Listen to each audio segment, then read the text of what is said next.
waaw Lamine waaw xanaa kii rek concernant ci deuxième partie mën nañ ci dolli maanaam le régime alimentaire fekkee Goliath yi pour nga def sa calcul aliment Goliath mën nga fekkee ñuy def engraissement par exemple mën nga jël mu ne le Goliath consomme 20 grammes maanaam 20 grammes lay consommer par jour fekkee au niveau de la première semaine day consommer 20 grammes par jour maintenant deuxième semaine da ngay def 20 grammes plus 5 mu nekk donc deuxième semaine day consommer 25 grammes troisième semaine da ngay yokkaat 25 nga yokk ci 5 muy 30 grammes donc loolu mooy ni ñuy calculer régime alimentaire Goliath chaque semaine nga yokk 5 grammes jusqu'au dixième semaine waaw maintenant le coût total maintenant de la production coût total par exemple ñi nga xam ne bëgg nañ def ay reproduction Goliath foofu moom plus ginaar gi màgg plus il a besoin d'aliments donc am na ñuy wax ne pour mu de la première semaine au 6e mois ginaar gi mën na lekk 15 kilos pour nga am repro moo tax repro yi gars yi di teg seen bakkan repro yi moo tax dañoo jafe quoi waaw moo tax daal vraiment pour nga gis repro sa problème la bi seen temps bi ak liñ seen consommation quoi waaw léegi ñu entamé troisième question bi coût des poussins coût bi mooy le prix wala lim lay dikkee donc boo xoolee coût des poussins actuellement amaguñ un prix fixe les poussins nouveau-nés fourchette bi c'est entre 1000 francs ba 1350 am na ñu koy jaay 1350 am na ñu koy jaay 1000 francs fekkee ñu démarré ba pare yooyu mën nañ dem ba 1500 ba 1000 2000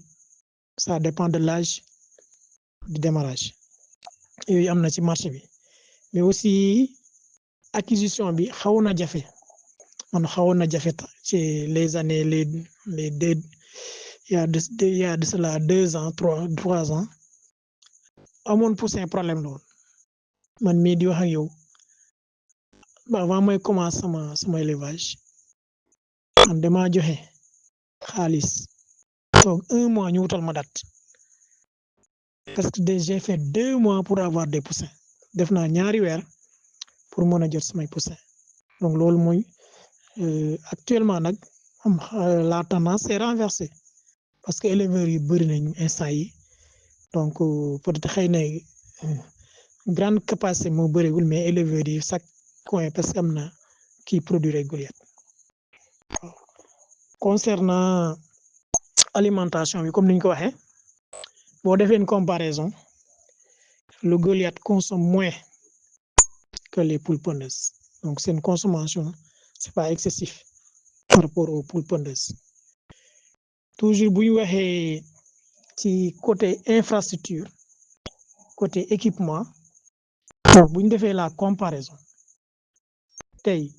mën naa gagner la même somme avec espace bu ndaw ci Goliath par contre que def ngandi espace di gagner la même somme que moi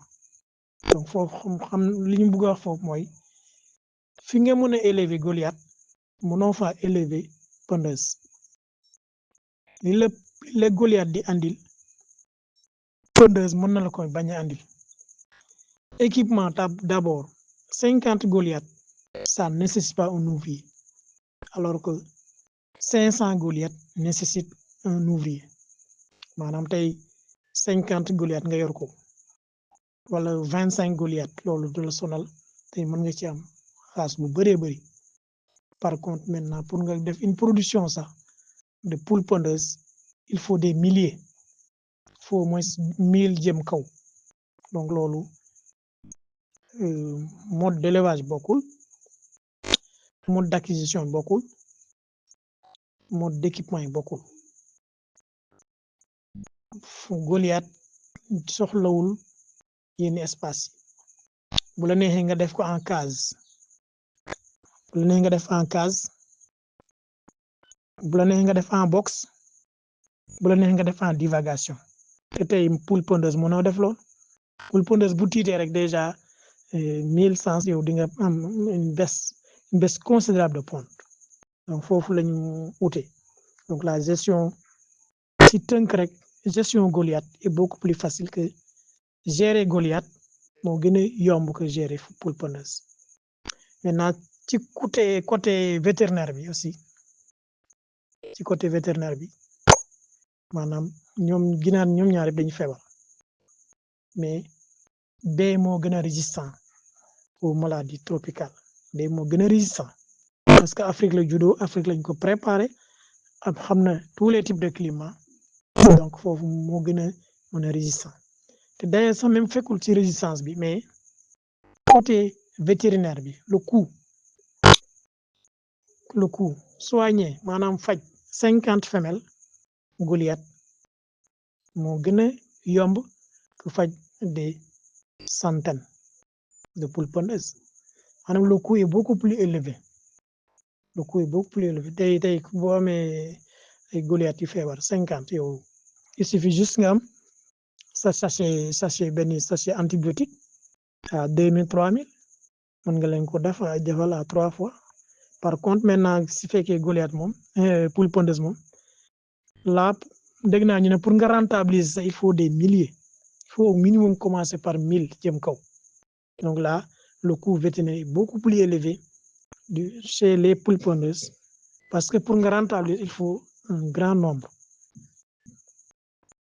La main-d'œuvre aussi, la gestion de la main-d'œuvre bokkul la gestion du bâtiment bokkul tey Goliath bu la neexee nga def ko sa kii bu la neexee nga def ko sa biir kër di élever sa biir kër te du la wàññi dara du la gêner par contre maintenant fekkee poule pondeuse il faut nga dem ci àll ba parce que du point de vue du bruit seen odeur seen entretien yooyu yëpp mënul xeju ci kii moo tax gérer en résumé maanaam ci tënk gérer poule Goliath moo gën a rentable moo gën a neex a defar et bëriwul coono loolu moom ñëpp ko seede quoi waa Lamine merci le modérateur waa analyse du marché donc mën nañ constater demande locale en viande de Goliath n'est pas connu maanaam Sénégal yu bari xamaguñ yàpp Goliath ay quelques-uns ñoo ko xam malheureusement nag kenn koo ko xas a ñamal kooku moom dootu la may jàmm parce que y a une grande différence mais malheureusement n'est pas connu par beaucoup de Sénégalais le marché de Goliath ñun ñoo ko war a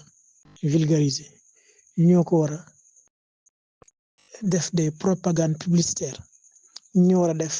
des plateaux de télé par exemple dañoo war a am au moins salon de l'agriculture ñu mën ci am un représentant mën a xam mën a vulgariser mën a expliquer réellement les Sénégalais